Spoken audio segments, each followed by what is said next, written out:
6 September বাংলাদেশের সিনেমার ইতিহাসে অন্যতম জনপ্রিয় এবং প্রতিভাবান অভিনেতা ও চিত্রনায়ক সালমান শাহর মৃত্যুবার্ষিকী। 1996 সালের এই দিনে তার রহস্যময় মৃত্যু হয়।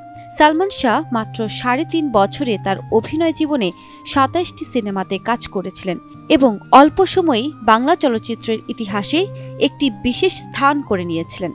তার স্টাইল, ফ্যাশন এবং অভিনয় এখনও নতুন প্রজন্মের অভিনেতাদের জন্য অনুপ্রেরণা। সালমান শাহর আসল নাম চৌধুরী মোহাম্মদ শাহরিয়ার ইমন। 1993 সালে কিয়ামত থেকে কিয়ামত সিনেমার মাধ্যমে তার চলচ্চিত্রে অভিষেক ঘটে। তারপর একে একে স্বপ্নের ঠিকানা, সুজন সখী, মায়ের অধিকার, এই ঘর এই সংসার এবং আনন্দ অশ্রু এর মতো জনপ্রিয় সিনেমাগুলোতে তার অভিনয় দর্শকদের মুগ্ধ করে।